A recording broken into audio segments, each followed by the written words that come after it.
The showdown was on between the number 2 of Josh Strang and the number 3 of Charlie Mullins at our last GNCC race in North Carolina, until Strang crashed, opening the door for Mullins to dominate and take his second straight victory.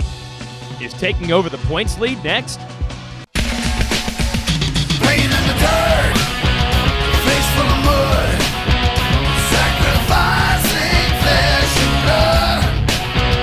Playing in the dirt, digging in the ground. Oh, now I'm asking you, where you gonna be when it all goes down, down, down, down, down, down? Welcome to Racer TV's coverage of the Can-Am Grand National Cross Country Series. Jason Wygant here, your host. We are at the Moose Racing Mountain Ridge GNCC. It's a mountain ridge, so it's windy. We'll put up some windmills, generate some power off the track, and generate some power on it. You're going to need it today because rain has come down and saturated what is already one of the toughest tracks on this tour. We've got the rocks indigenous to western Pennsylvania and some mud thrown in. It will be a true torture test, and Krista Shaw is talking to one of our top contenders about racing here. Krista. Glenn, you got that podium finish at the last race. It's got to be a big relief to get that out of the way. Yeah, definitely. It's been a long time coming, and it's been, all last year I didn't get on the podium, and it's tough to take. So to finally get one, we've been close, and just building the Husqvarna, building the bike, getting it better and better, and the team's been coming together. And my brother as a mechanic, working with him's been a lot of fun and made things a lot easier. So it was a big relief more than anything. Really exciting, and hopefully we can carry it on. Yeah. Do you think you have all the kinks worked out to get things maybe back on the podium today?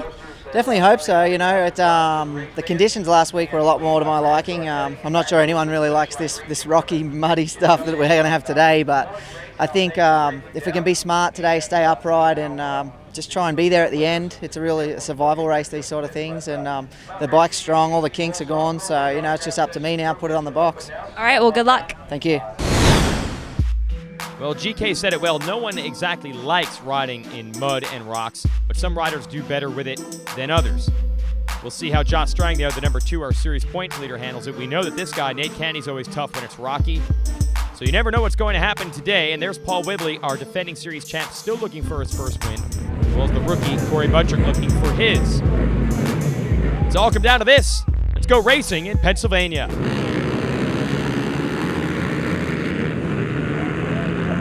And it looks like Buttrick's going to lead them on the orange bike, the FMF KTM. Will he get to the stripe first? Here's the drag race. No.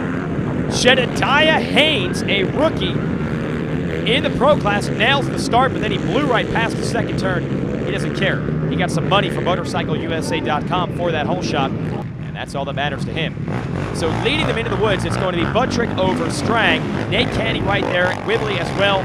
You got to pull for guys like Candy and Whibley in these types of conditions. They're tough guys. They're old school off-road types. Although Buttrick's no slouch either. He excels in the mud coming from Southern Ohio, and you can see he has already pulled away from whoever's in second, and it is now Canny, followed by Strang. So Canny has gotten around Josh Strang.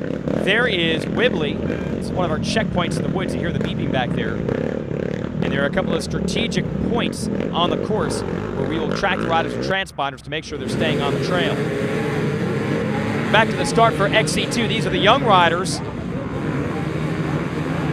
And they're drag racing to the stripe as well. I think that is Russell, that's Stuart Baylor, his teammate on the FMF KTM, who's going to grab the start. Battling it out with Jason Thomas on the Monster Andrews Yamaha. And the rest of the riders pushing and shoving their way. Look at all the different lines there are as they head into the woods here at the Mountain Ridge facility. Woo, and Russell gets sideways, feet off the pegs. That's not how you want to start the race day off. You go down early, you're not only going to be deep in traffic, but also catching a lot of mud. Here is Thomas out of Wales, leading, I believe that's Russell now. So Russell has moved back up to the number 2 spot despite the near crash. And you can see how tough this is going to be with mud and rocks combined into one. Wow, one little mistake. You tag one of those rocks the wrong way, you're going to bend a shift lever or a rear brake lever or do more damage to your bike than that. So this will be a race of attrition. There goes Scotty Watkins on the Geico Kawasaki. Let's go back up front to Buttrick, who's leading this thing overall. And the bikes are already starting to get bogged down in this stuff. The 112 you just saw go by there is Mike Lafferty, the multi-time national enduro champ who's also won a bunch of GNCCs in his career, but we have not seen Lafferty at these races in quite some time. But these types of conditions really work for him. Barry Hawk just came through as well, and here comes Mullins working his way from a bad start. And meanwhile, Whibley, who had the good start, has gone to the back of the train. Oh, hold on. Corey Buttrick. This is just technical. This is old school off-road stuff. There's Carney, who we talked to earlier on the right, on the white bike, ahead of Hawk. And these guys look like they're racing right now, but that's only because they're close in the track. In reality, I think they're all just racing their own race and trying to stay upright and pick some good lines from the trees. Now we can get a little racing on as we go through the pits. Finally, some relief from the rocks. And there's Strang just trying to keep pace. He's got some pressure. He wants to win races, but he knows that a disastrous finish today if he hits one of those rocks can ruin his points lead. Stay tuned.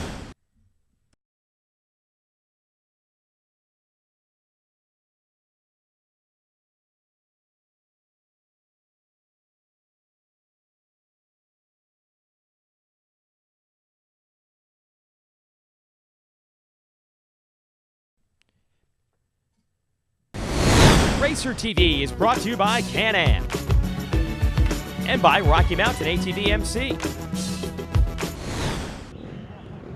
Back to the action here.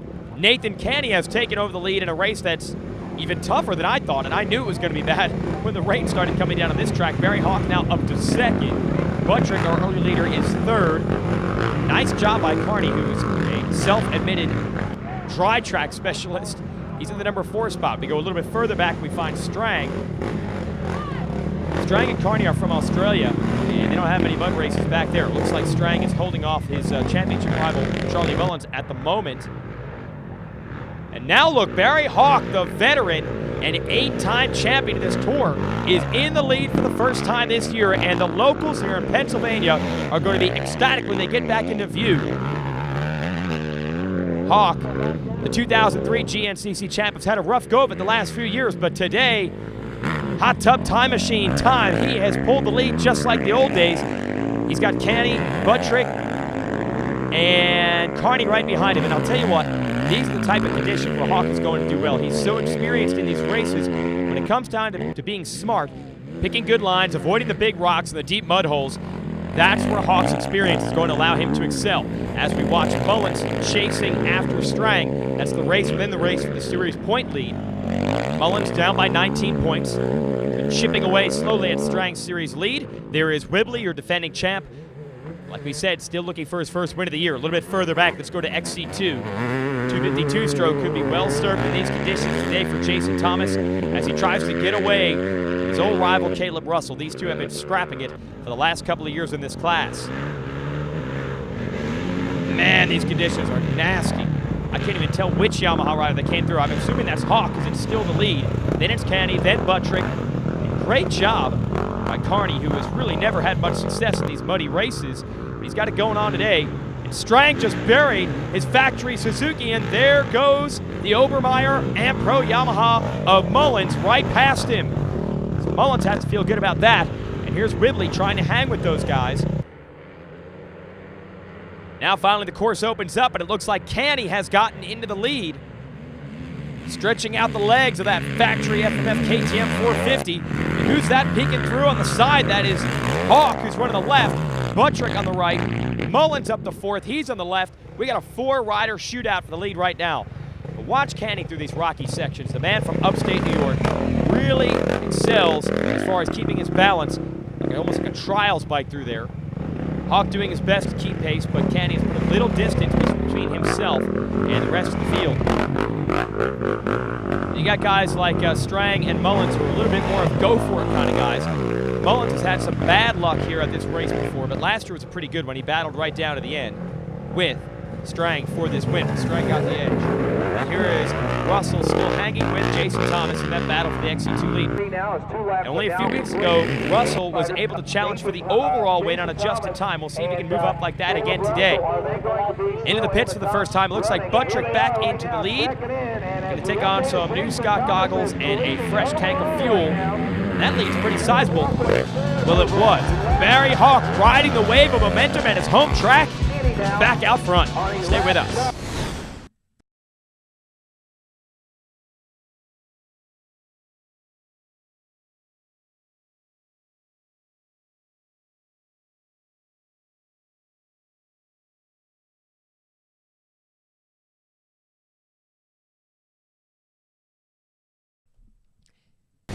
Racer TV is brought to you by Can-Am and by Rocky Mountain ATV MC.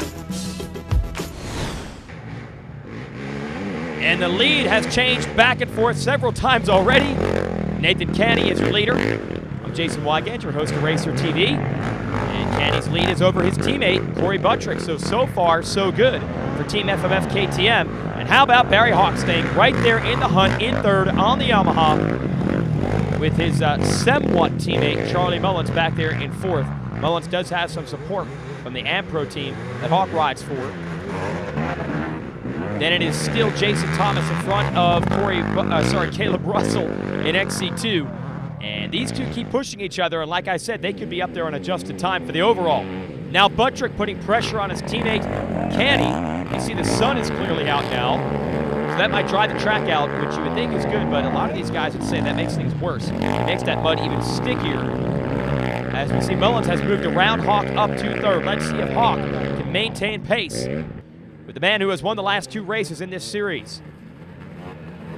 And Thomas now all alone on that Monster Energy Yamaha. And Russell trying to pick up the pace and close back in on him. One on the 252 stroke, one on the 254 stroke. Oh, now it's going to get worse. We got lap traffic and Corey Buttrick making the move on Nate Canny. So impressive by Buttrick, the rookie, just 18 years old, into the lead. But check this out. Mullins up to third, and he is closing on the two KTM riders in front of him. Let's go a little bit further back. Look at Hawk just fighting that bike. And he's looking around. He wants to get back into podium contention. These people in the woods would go crazy if that happens. And now someone has gotten stuck, and I believe that is Russell, and he had the lead. Thomas now is going to get it back. And it's just impossible to know what type of rocks are beneath that water. You can't see through it. And boy, did Russell lose a lot of time. And that's a lot of energy right there. That's a 230 some odd pound motorcycle you're just trying to pick up. And now Buttrick in the lead, working his way through some lapped riders, and he's lucky to have caught them out in the field. And that is Hawk, who is back up to second. He's gotten back around Mullins and Canny. Like I said, he knows how to minimize the mistakes. Let's go to the Rocky Mountain Spotlight.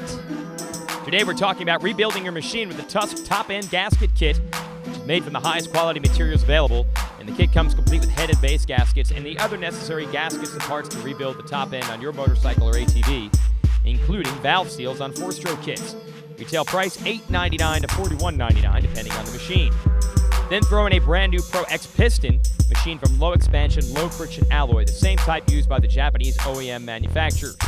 And all the Pro X piston kits come complete with piston, rings, wrist pin, and circlips. It's ready to install, and the gaskets and the pistons are available for most popular 4-stroke and 2-stroke motorcycles and ATVs. For more, go to RockyMountainATVMC.com. We got to get back to the wild action. This is a lapped rider, I would assume, running down the trail and actually pointing out the good lines for some of these other riders.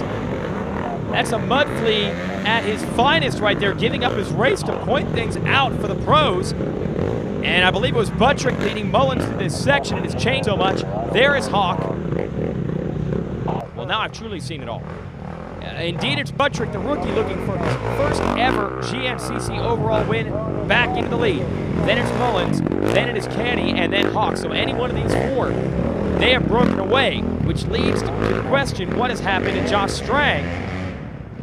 We hear he is running in the number 7 position. So while Buttrick, with some fans on the side of the track cheering him on, Canny right behind him. While these two battle, Mullins has a golden opportunity to make up some more points today. But he wants to win this race to maximize the damage. He is third. There is Hawk riding through in fourth as they put another rider a lap down. And how much muddier and nastier can this stuff get? Are you kidding me? And you hear Pure and Hammer from our track crew just radioing updates. One guy's walking the track, and as we saw earlier, you can walk as fast as these guys can ride through these sections, although you wouldn't want to have to do it for 3 hours, like they will do on the motorcycles. And now Mullins has taken the lead back in one of the open sections. This is his chance to put daylight between himself and the field. He looks over his shoulder and sees Canny and Hawk. So what has happened now to Buttrick? Has the rookie made a mistake out there somewhere? Can he mount a comeback? I'm not sure. Mullins is back up front where he belongs. Stay tuned.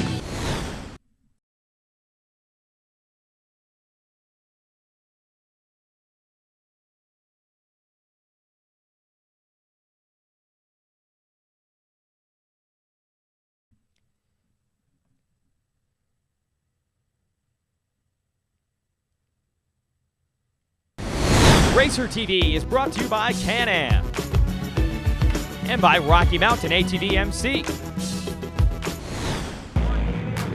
Well, as always, folks, we want to remind everyone we have classes for every type of machine at a GNCC race, from the utility unlimited class. Yes, we'll even take the open 4x4 machines that originally come from the manufacturers with racks and race them.